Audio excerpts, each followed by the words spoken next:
Hello guys, welcome to my YouTube channel let's cognize. आज हम discuss करेंगे MEG 10 English studies in India का block second है beginnings of Indian English writing.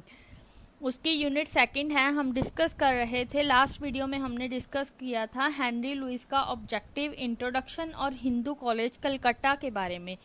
और आज हम उसका नेक्स्ट टॉपिक डिस्कस करेंगे, अ personal intellectual biography of Henry.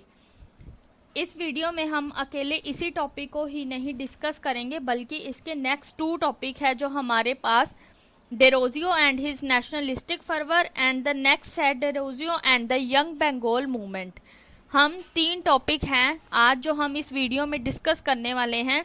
सो ज़्यादा टाइम ना वेस्ट करते हुए हम इसका टॉपिक स्टार्ट करते हैं, a personal intellectual biography of Henry Louis Vivian Derozio.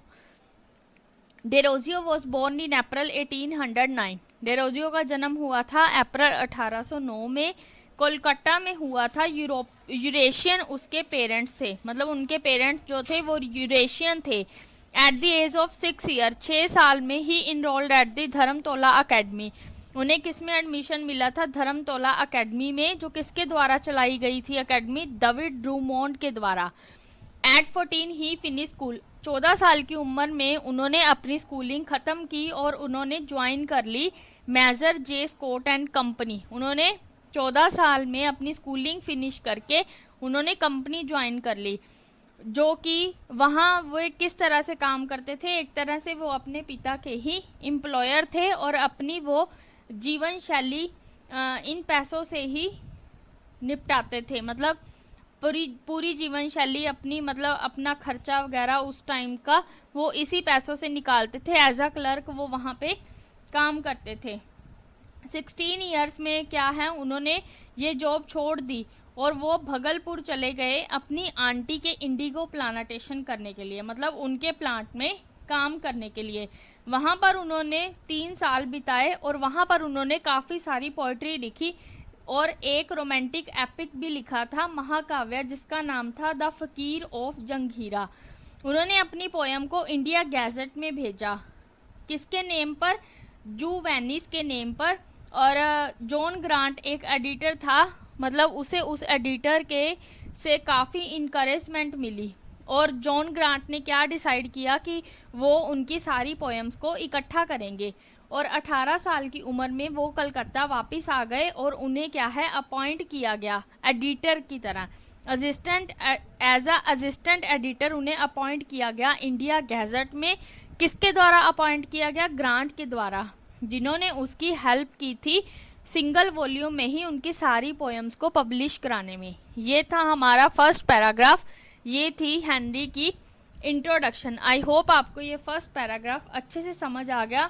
तो हम स्टार्ट करते हैं इसका next paragraph.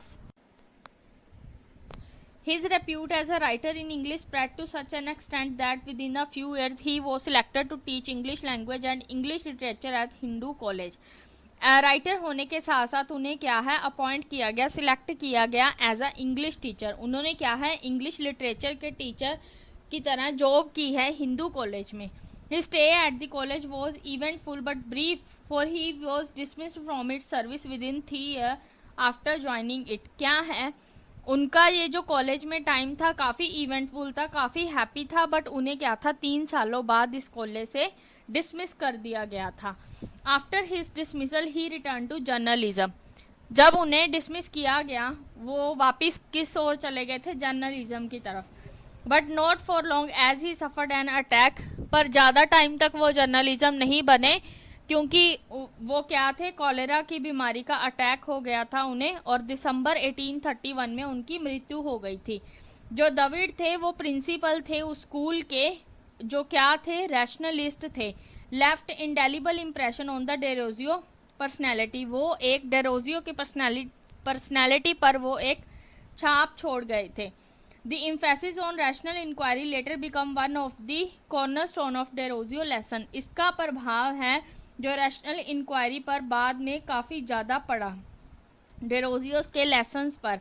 Derozio also inherit from Drummond in admiration of radical ideas and liberal art.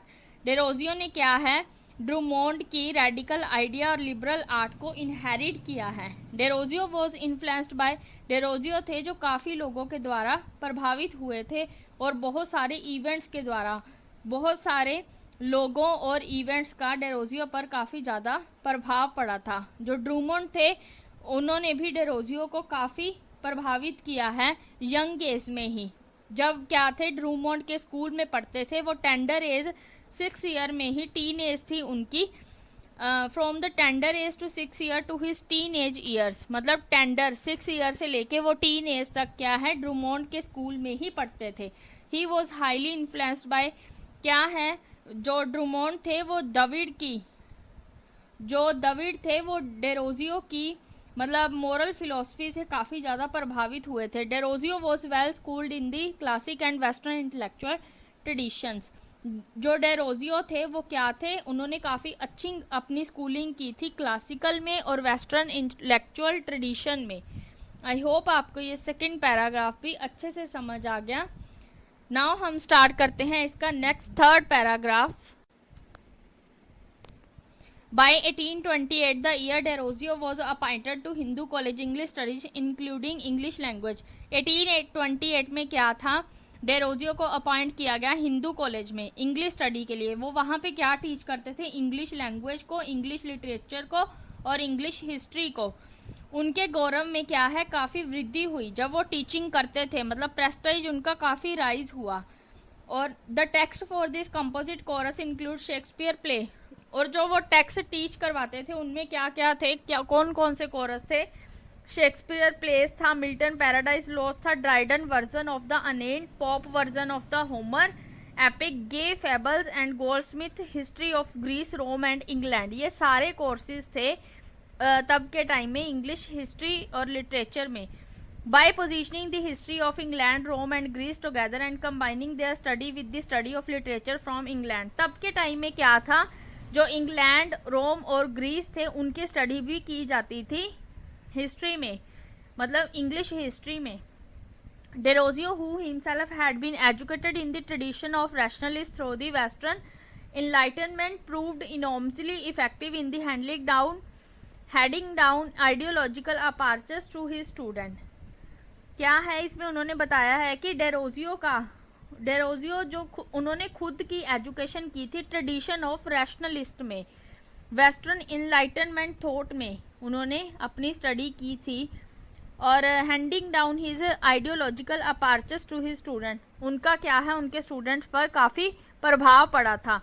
Numerous testimonials exist to his reach as a teacher including a glowing one from Babu Hurro Mohan Chatterjee. यहाँ क्या है, चटर्जी के play की बात की गई है, जो क्या थे, हिंदू कॉलेज में एक क्लर्क थे, which has been cited by Thomas Edward, जिन्हें क्या था, साइट किया गया था थॉमस एडवर्ड द्वारा। द 19th सेंचुरी बायोग्राफर और डेरोजियो राइट्स, डेरोजियो ने 19th सेंचुरी के जो बायोग्राफर थे उन्होंने क्या लिखा था, they loved him most tenderly, क्या है, वो हमें पूरी नम्रता से प्यार करते हैं, and were ever ready to be guided by his counsels and imitate in all their daily actions of life. ये था हमारा थर्ड पैराग्राफ। आई होप आपको अच्छे से समझ आ गया। नाउ हम स्टार्ट करते हैं नेक्स्ट पैराग्राफ। आई होप आपको ये सारी पिछली इन्फॉर्मेशन अच्छे से लर्न हो ही गई होगी, क्योंकि लाइन टू लाइन हमने एक्सप्लेनेशन की है। इसमें क्या है, गोल्डस्मिथ, मिल्टन, शेक्सपियर के कोरस आते हैं अंडर अ इंग्लिश लिटरेचर, और इसमें बात की गई है हिंदू कॉलेज के जो क्लर्क थे जो साइटेड हुए थे थॉमस एडवर्ड द्वारा, और उनके लिए 2 लाइन्स लिखी हैं डेरोजियो ने। नाउ हम स्टार्ट करते हैं next paragraph. In fact, Derozio acquired such an ascendancy over the minds of his people. Derozio का क्या है, काफ़ी प्रभाव था pupils के माइंड पर, that they would not move even in the private concern without his counsel and advice. वो अपने खुद के प्राइवेट कामों में भी उनकी काउंसिल और एडवाइस के बिना नहीं गए थे। On the other hand he taught the evil effect of idol worship and superstition. दूसरी तरफ क्या था, वो अपने स्टूडेंट्स को बुरी आदतें भी पढ़ाने लगे थे, जैसे आइडोल वर्शिप एंड सुपरस्टिशन, अंधविश्वास के बारे में और मूर्ति पूजा के बारे में। and so far formed their moral conception and feeling as to make them critical of the antiquated ideas and aspiration of this age. वो क्या है, moral conception और feelings की मतलब गलत तरीके से सिखाने लगे थे. This worked at both the social and ideological level. वो क्या थे, दोनों तरफ से काम कर रहे थे, social और ideological दोनों level पर. The former related the behavior and practice of the youth who would critique all that was absolute or irrational. ये क्या था, मतलब गलत टॉट करवाना क्या था, ऑब्सोलेट था और इरेशनल था. The latter would inspire them to investigate their assumption and notion. और जो ये लेटर था उसमें क्या थी, जांच करवाई गई थी इन अजम्पशन और नोशंस की, मान्यताओं और विचारों की. In fact things happening at the ideological level, जो भी कुछ हुआ था आइडियोलॉजिकल लेवल पर उसे क्या था, जल्दी या बाद जब भी ट्रांसलेट किया गया था एक नए और रेडिकल तरीके में ही मतलब फीलिंग्स को रिप्रेजेंट किया गया था लिटरेरी राइटिंग में. ये था हमारे पास पैराग्राफ. नाउ हम डिस्कस करते हैं 5th पैराग्राफ. लास्ट पैराग्राफ है हमारा इस टॉपिक का, फिर हम नेक्स्ट टॉपिक को डिस्कस करेंगे. Derozio interaction with the student body took shape not only in the college premises but the outside of the college as well as. डेरोजियो की जो इंटरेक्शन थी स्टूडेंट के साथ वो बल्कि कॉलेज में ही नहीं थी बल्कि कॉलेज के आउटसाइड में भी थी, बाहर भी थी. One forum for this exchanges was the academic association. किसकी बात की गई है, एकेडमिक एसोसिएशन की. A debating club begin by Derozio. क्या था, एक डिबेटिंग बहस क्लब स्टार्ट किया गया था डेरोजियो के द्वारा. And over which Derozio himself presided, जिसमें क्या था, डेरोजियो खुद को प्रिसाइडेड करता था. The academic association inevitably attract the attention of company official. जो एकेडमिक एसोसिएशन थी वो क्या करती थी, कंपनी के ऑफिशियल्स की इंटरेक्शन को मतलब अट्रैक्ट करती थी लोगों को, ऑफिशियल्स को. who now and then attended its meeting, जो भी इस मीटिंग को अटेंड करता था. these meetings were held regularly, ये जो मीटिंग थी रेगुलर की जाती थी. And covered a wide range of subject of intellectual interest. क्या था, जिसमें भी इंटरेस्ट होता था उस सब्जेक्ट को ही कवर किया जाता था, उस सब्जेक्ट को टीच किया जाता था. Critical attitude to traditional custom in every sphere of existence proliferated as so-called Young Bengal group. एक ग्रुप बनाया गया था तब के टाइम में, वो कौन सा ग्रुप था, यंग बेंगोल ग्रुप था. Who constituted the core of the academic association. जो कब बनाया गया था, किस में बनाया गया था, एकेडमिक एसोसिएशन की कोर में ही उसे कॉन्स्टिट्यूट किया गया था. Apply to tradition and the interrogative perspective of the western thinker. ये एक तरह की क्या थी, क्वेश्चन चिन्ह था वेस्टर्न थिंकर के लिए और ट्रेडिशन था. During his very short life time, इस छोटी सी लाइफ में डेरोजियो ने क्या है, काफ़ी इंपॉर्टेंट वर्क ऑफ पोइट्री को लिखा. Was on his way to becoming one of the major literary legend of India. और वो क्या थे, इंडिया के मेजर लिटरेरी लीजेंड बन गए थे. He shape through his practice the new aesthetic of India. और उन्होंने अपनी लाइफ को कैसे शेप दी, न्यू एस्थेटिक ऑफ इंडिया की प्रैक्टिस करके, मतलब नई नई चीज़ों की प्रैक्टिस करके वो एक लिटरेरी लीजेंड बन गए. That would inspire future generation of writer to struggle for dynamic idiom. और उनसे क्या इंस्पिरेशन मिलती है कि डायनामिक वर्ड के लिए क्या है, स्ट्रगल करना पड़ता है. आई होप आपको ये टॉपिक अच्छे से समझ आ गया. Intellectual biography of Henry. Now हम डिस्कस करते हैं इसकी. Derozio and his nationalistic fervour है 2.4 टॉपिक है. Now let's start this topic. Henry Louis as mentioned earlier may be regarded as one of the earliest Indian English poet. हमने देखा ही है कि हेनरी को क्या है, अर्लीस्ट इंडियन इंग्लिश पोइट माना गया है. whose commitment to India was commendable, जिसकी कमिटमेंट क्या थी, इंडिया कमेंडेबल था.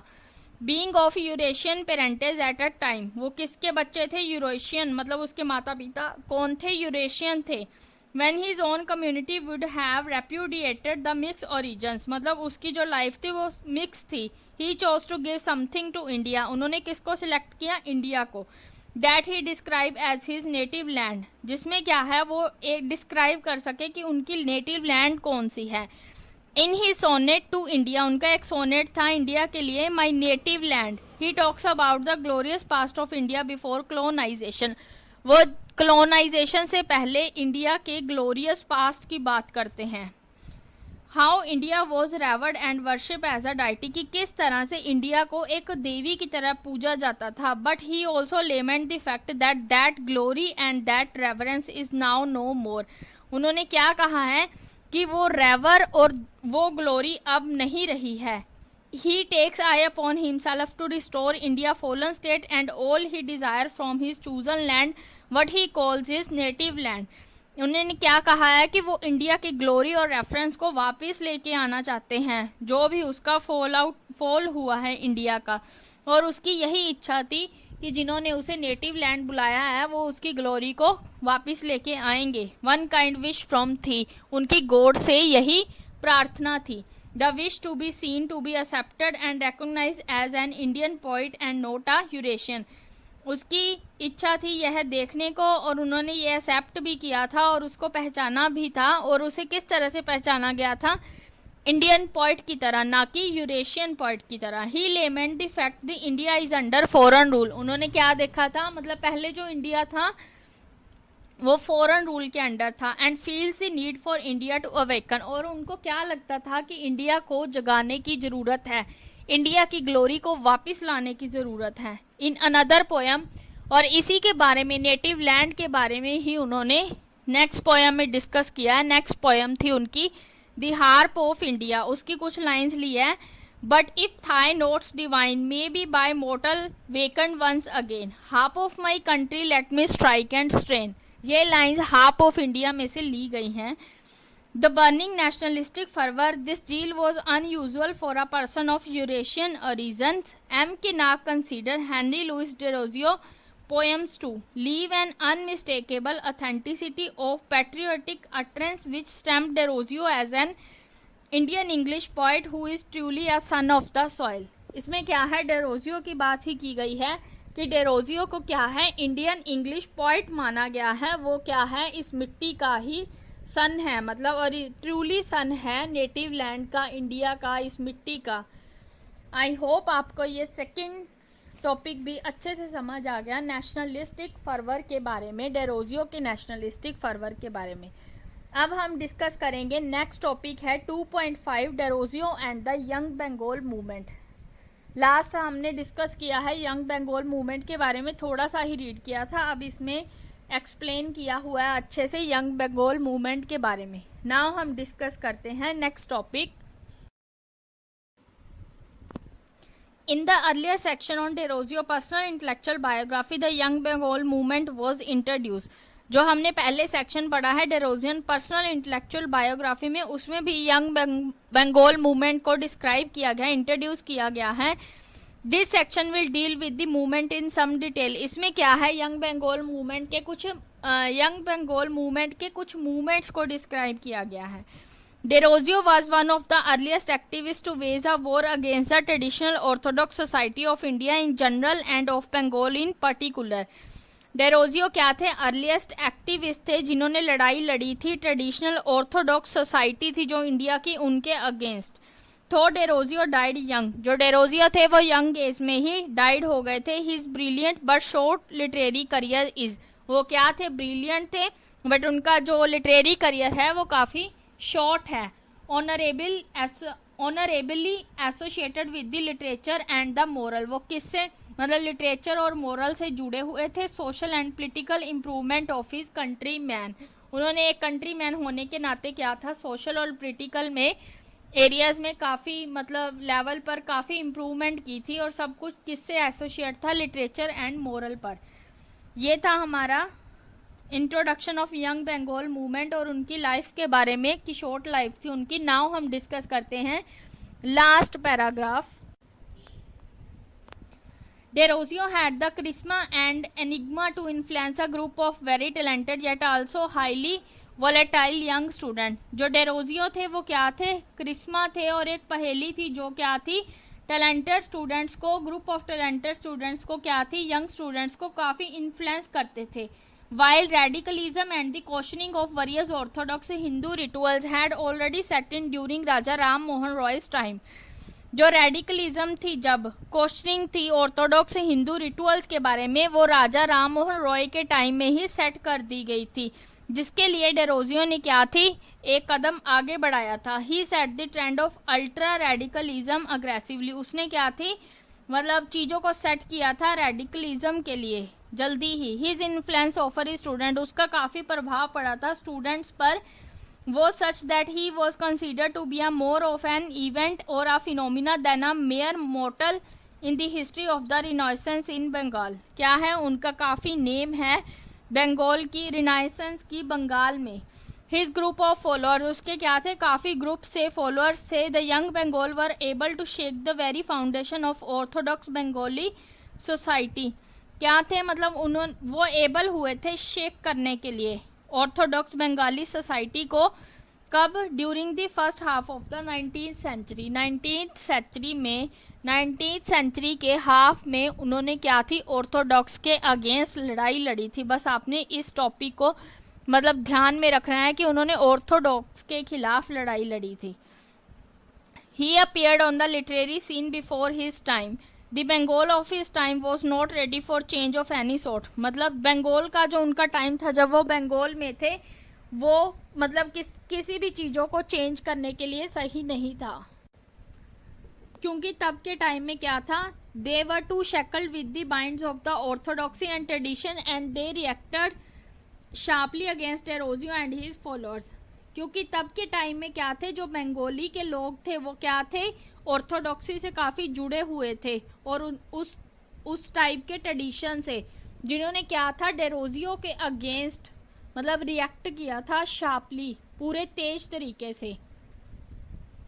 While Derozio stood for liberty, जब क्या थे डेरोजियो लिबर्टी के लिए, फ्री थिंकिंग के लिए खड़े थे। The Orthodox Bengali society of his time was, तब क्या थी, जो ऑर्थोडॉक्स बंगाली सोसाइटी थी वो क्या थी उस time, jealous revolutionary and they did everything they could to destroy his hold over his students. क्या थी, उन स्टूडेंट्स के खिलाफ थी जो ऑर्थोडॉक्स के खिलाफ लड़ रहे थे, मतलब डेरोजियो के काफ़ी खिलाफ थे orthodoxy Bengali society.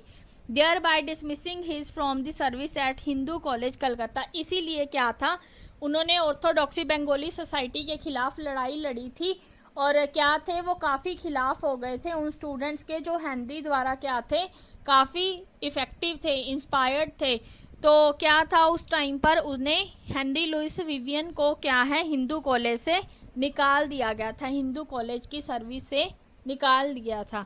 I hope आपको ये तीनों टॉपिक अच्छे से समझ आ गए होंगे। आज हमने इस वीडियो में डिस्क्राइब किया है, एक्सप्लेन किया है intellectual biography, nationalistic fervour and the young Bengal movement. अगर आपको ये वीडियो अच्छा लगा, आपको अच्छे से नॉलेज मिली, तो प्लीज़ मेरे चैनल को सब्सक्राइब कर देना और लाइक कर देना वीडियो को, और कमेंट करके ज़रूर बताना कि आपको ये वीडियो कैसे लगी। मिलते हैं नेक्स्ट वीडियो में, लिटरेरी आउटपुट ऑफ हेनरी। तब तक के लिए bye bye, have a nice day.